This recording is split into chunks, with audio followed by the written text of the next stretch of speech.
Anil ji from Pragya academy Gangapur city. कैसे हैं आप? अच्छे हैं। चलिए, कल हम पढ़ रहे थे आइसोटॉप्स, मतलब समस्थानिक, समभारिक, समन्यूट्रॉनिक, आइसोडाइफर्स, सम इलेक्ट्रॉनिक और आइसोस्टर्स। आज हम पढ़ेंगे नाव की अभिक्रियाएं, न्यूक्लियर रिएक्शंस। तो नाव की अभिक्रियाओं को पढ़ने से पहले हम यहाँ पर पढ़ते हैं कुछ पार्टिकल्स, कुछ कण। तो जैसे आपने कहा एल्फा कण या एल्फा पार्टिकल, तो एल्फा पार्टिकल जो होता है वो होता है आपके 2He4। क्या होता है भाई? 2He4, और इसको हम रिप्रेजेंट करते हैं एल्फा से। क्लियर? मतलब इसका एटॉमिक नंबर 2 है और मास नंबर 4 है। फिर हम यहाँ बात करें बीटा कण की या बीटा पार्टिकल की, तो यहाँ पर बीटा में क्या है भाई? बीटा में होता है -1 बीटा नॉट, या इसे अपन रिप्रेजेंट करते हैं -1 ई नॉट। मतलब ये उच्च वेग वाला इलेक्ट्रॉन होता है। क्लियर? और इसे हम रिप्रेजेंट करते हैं बीटा से भी। क्लियर? इसका जो नाभिकीय आवेश होता है वो -1 होता है और द्रव्यमान संख्या जो है वो 0 होती है। फिर होता है गामा पार्टिकल, जैसे गामा किरणें भी होती हैं। तो गामा पार्टिकल में क्या आएगा? गामा का एटॉमिक नंबर 0 और मास नंबर भी 0 है, मतलब परमाणु क्रमांक 0 है और द्रव्यमान संख्या भी 0 है, तो इसे अपन सिंपल गामा कहेंगे। फिर आपने यहाँ पे जैसे मान लो प्रोटॉन ले लिया, प्रोटॉन होता है 1H1 या 1P1।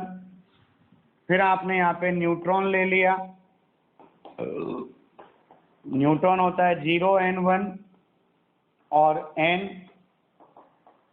क्लियर? तो यहाँ पर 0N1 और N। क्लियर है? न्यूट्रॉन के बाद अपन बात करें ड्यूट्रॉन की, तो ड्यूट्रॉन में क्या हो गया? ड्यूट्रॉन आ गया 1DH2 और 1D2 और ड्यूटीरियम। क्लियर? फिर एक आता है पॉजिट्रॉन। तो पॉजिट्रॉन में क्या होता है? +1 बीटा नॉट या +1 ई नॉट या बीटा प्लस को कहते हैं पॉजिट्रॉन। ओके?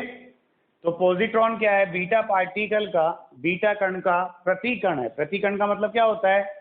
ऐसे कण जिनके द्रव्यमान तो समान होते हैं लेकिन उनके आवेश और चक्रण भिन्न भिन्न होते हैं, प्रतिकण कहलाते हैं।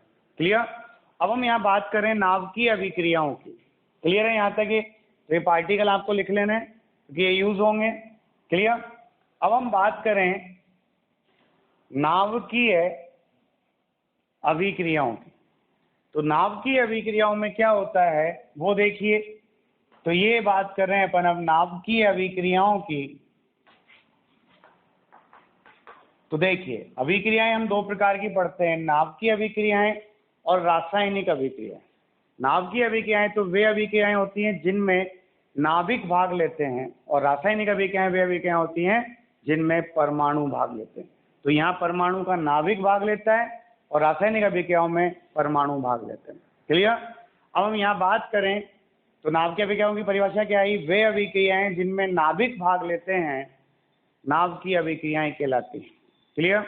तो यहाँ पे क्या होता है? यहाँ इन नाभिकीय अभिक्रियाओं में होता है Z1xA1 plus Z2pA2 equal to, यहाँ हो गया Z3Y A3 प्लस Z4EA4।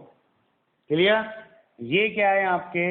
ये क्रिया कारक है और ये आपके उत्पाद है। इनमें भी अपन जो X है इसको तो कहा जनक नाभिक। क्या कहा भाई? जनक नाभिक। और इसे कहा P को प्रक्षेप्य कण। प्रक्षेप्य कण क्या करता है? प्रक्षेप्य कण जनक नाभिक पर आक्रमण करता है। बमबारी होती है प्रक्षेप्य कण की, तो प्रक्षेप्य कण क्या करेगा? इस पर आक्रमण करेगा। क्लियर है? तो ये जनक नाभिक है, ये प्रक्षेप्य कण है, और जब प्रक्षेप्य कण इस जनक नाभिक पर आक्रमण करता है तो जो नया नाभिक प्राप्त होता है, जो उत्पाद के रूप में प्राप्त होता है, उसे हम कहते हैं संतति नाभिक। क्या कहते हैं, संतति नाभिक कहते हैं। क्लियर। और यहाँ जो कुछ कण उत्सर्जित भी होंगे उन्हें हम कहते हैं उत्सर्जित कण। क्या कहते हैं भाई, उत्सर्जित कण कहते हैं। ये है आपके एक नाभ की अभिक्रिया को लिखने का तरीका। इसमें एक जनक नाभिक होता है, उस जनक नाभिक पर प्रक्षेप्य कण आक्रमण करता है और उत्पाद के रूप में एक संतति नाभिक बनता है और साथ में कुछ कण निकलते हैं जिन्हें हम उत्सर्जित कण कहते हैं। क्लियर। अब हम यहाँ बात करें ढंग से और बात करें तो यहाँ अपन देखें, जनक नाभिक को मैंने मान लिया, मेरे पड़ोसी की खिड़की मान लिया, और प्रक्षेप्य कण मेरे हाथ में एक भाटा है, वो मैंने भाटा खींच के मारा पड़ोसी खिड़की को, तो फाइनल उत्पाद क्या प्राप्त हुआ, टूटी हुई खिड़की प्राप्त हुआ। क्लियर है। तो वो कहलाएगा संतति नाभिक। और वहां जो पड़ोसी अपने मुखारविंद से जो शुभ वचन बोलेगा हमारे लिए, वो वचन कहलाएंगे उत्सर्जित कण। क्या कहलाएंगे वो सब वचन, उत्सर्जित कण कहलाएंगे। तो ये है आपके नाभ की अभिक्रिया को लिखने का तरीका। यहाँ पर एक जनक नाभिक होता है, एक प्रक्षेप्य कण होता है, और उधर संतति होती है और उत्सर्जित कण होता है। क्लियर। अब यहाँ हम बात करें कि संतुलित नाभ की अभिक्रिया में क्या होता है। संतुलित नाभिकीय अभिक्रिया में क्या होता है वो देखिएगा। तो संतुलित नाभिकीय अभिक्रिया में क्या होता है आप वो देखिएगा। तो यहाँ पे क्या होता है, क्रिया कारकों के परमाणु क्रमांकों का योग बराबर उत्पादों के परमाणु क्रमांकों का योग होगा। मतलब Z1 प्लस Z2, क्रिया कारकों का परमाणु क्रमांक क्या है, इधर Z1 हो गया, ये Z2 हो गया, और उत्पादों का परमाणु क्रमांक क्या है, Z3 प्लस Z4, तो ये हो गया Z3 प्लस Z4। और दूसरा आता है, ये तो क्या है आपके परमाणु क्रमांक, किसके, क्रिया कारकों के बराबर होंगे उत्पादों के। क्लियर। तो क्रिया कारकों के परमाणु क्रमांकों का योग बराबर होगा उत्पादों के परमाणु क्रमांकों के। फिर यहाँ पे अपन बात करें क्रिया कारकों की द्रव्यमान संख्याओं का योग, A1 प्लस A2 बराबर होगा उत्पादों की द्रव्यमान संख्याओं का योग A3 प्लस A4। ये है आपकी द्रव्यमान संख्या। ओके। तो यहाँ पर अपन बात करें A1 प्लस A2 बराबर A3 प्लस A4, कोई कंफ्यूजन है क्या। तो ये है संतुलित नाभ की अभिक्रियाओं को देखने का तरीका। तो संतुलित नाभ की अभिक्रियाओं में क्या होता है, इन अभिक्रियाओं में कुछ नहीं करना आपको, सिंपल सा है भाई। जो रासायनिक अभिक्रियाएं होती संतुलित, उनमें तो क्या करते थे, दोनों तरफ समान परमाणु समान संख्या में आने चाहिए, बस इतना ज़्यादा। अब यहाँ पे जब नाभ की अभिक्रियाएं हैं तो इनमें जरूरी नहीं है नाभिक समान आए, इनमें तो बस परमाणु क्रमांकों का जो योग है क्रिया कारकों का वो उत्पादों में आना चाहिए, और जो द्रव्यमान संख्याओं का योग है क्रिया कारकों का वो उत्पादों के द्रव्यमान संख्या के योग के बराबर होना चाहिए। क्लियर। क्लियर है यहाँ तक, कोई कंफ्यूजन। अब देखिएगा आप यहाँ पर अपन यहाँ बात करें कि कैसे एग्जाम्पल्स आते हैं, अपन एग्जाम्पल कैसे देखें इसका। तो एग्जाम्पल देखिएगा आप, एग्जाम्पल देखें, जैसे आपने एक बहुचर्चित एग्जाम्पल ले लिया 92 uranium 235 plus 0N1 is equal to 36 krypton 92 plus 56 barium 141 plus 30N1, ये ले लिया। तो ये जनक नाभिक है, ये आपके प्रक्षेप्य कण है। तो ये तो हो गया आपके जनक नाभिक, और ये हो गया आपके प्रक्षेप्य कण, और ये दोनों हो गए आपके संतति नाभिक, और ये हो गया आपके उत्सर्जित कण। ओके। अब हम यहाँ बात करें कि कैसे आएगा और कैसे नहीं आएगा। तो ये संतुलित है क्या देखना है आपको। तो देखो क्रिया कारकों का परमाणु क्रमांक 92 प्लस 0 बराबर 92। क्लियर। उत्पादों में देखें, उत्पादों में कितना है परमाणु क्रमांक 36 प्लस 56 36 और 56, इसका 0 तो 3 का भी 0 आएगा प्लस 0 बराबर ये भी कितना हो गया 92।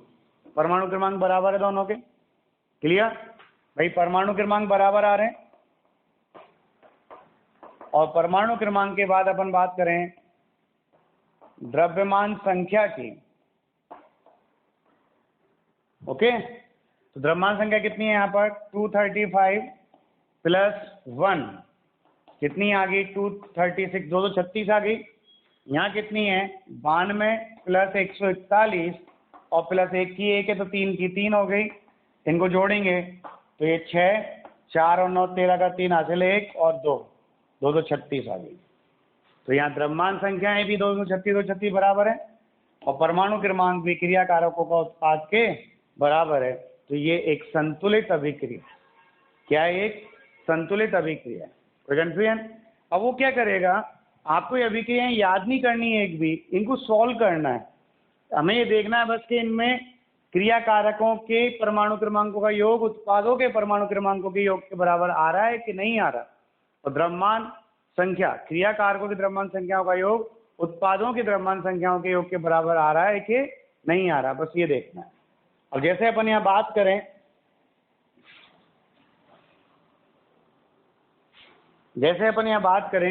एक बार एक क्वेश्चन आया था 92 uranium 235 plus 0 and 1 equal to 36 krypton 92 plus 56 barium 141 और प्लस x 0 and 1।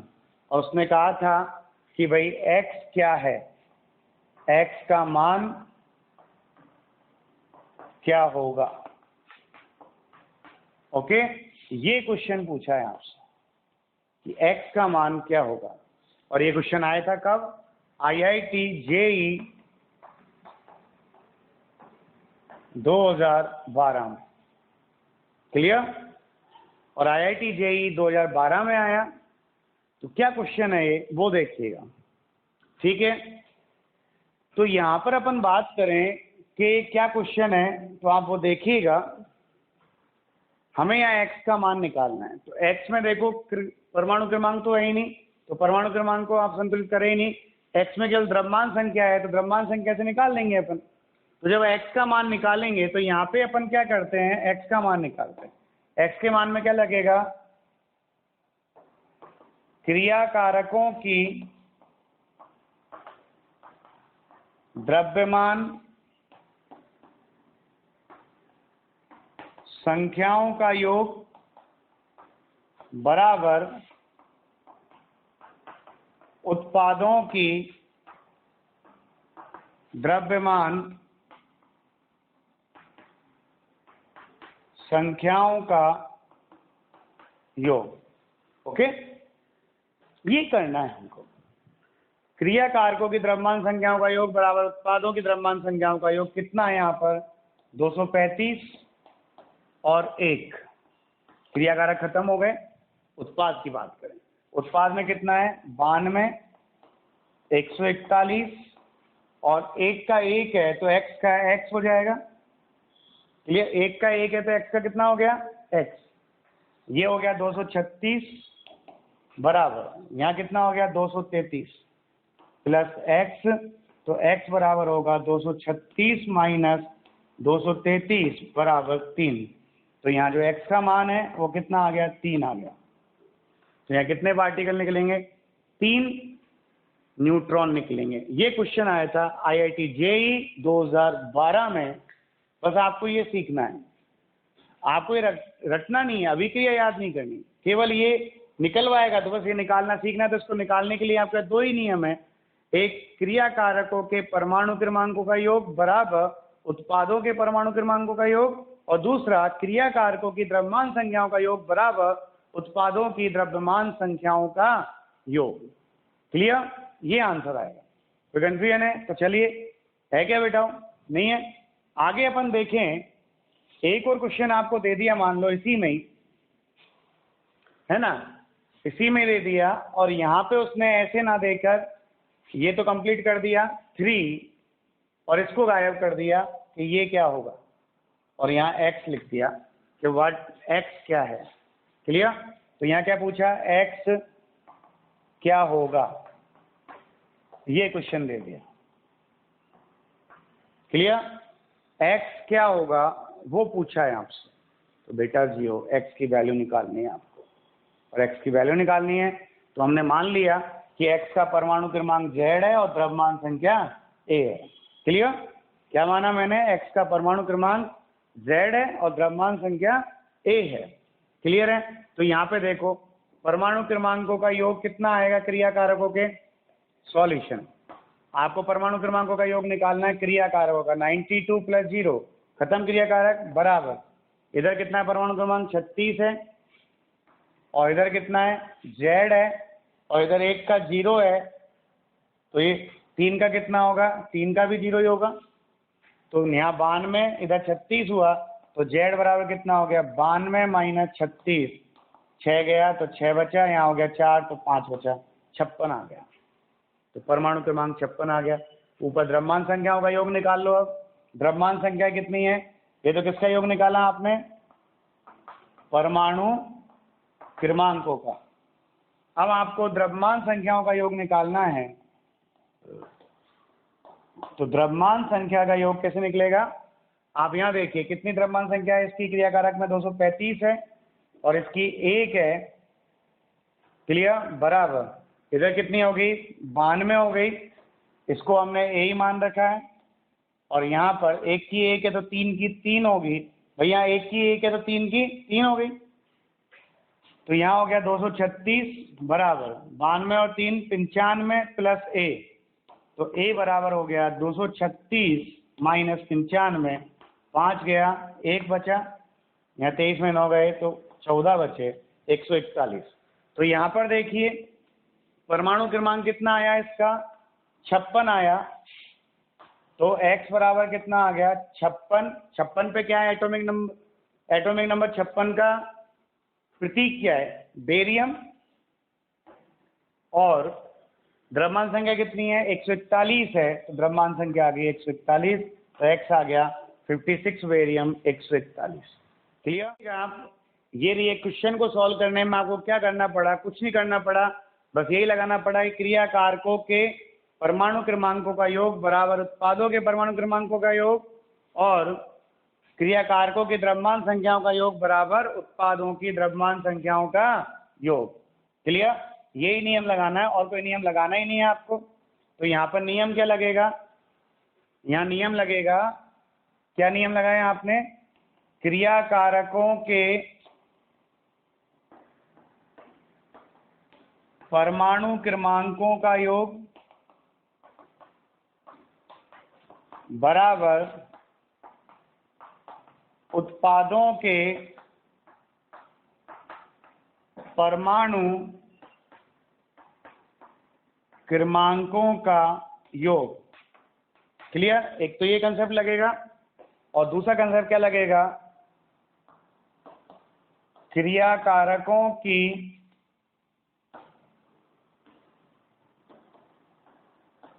द्रव्यमान संख्याओं का योग बराबर उत्पादों की द्रव्यमान संख्याओं का योग। बस ये नियम लगाना है, और कोई नियम लगाना ही नहीं है, ये 2 नियम है और कोई है ही नहीं। ठीक? और इनको सॉल्व करना है। क्लियर है? कोई दिक्कत है तो बताइए आप। चलिए अब हम पढ़ते हैं।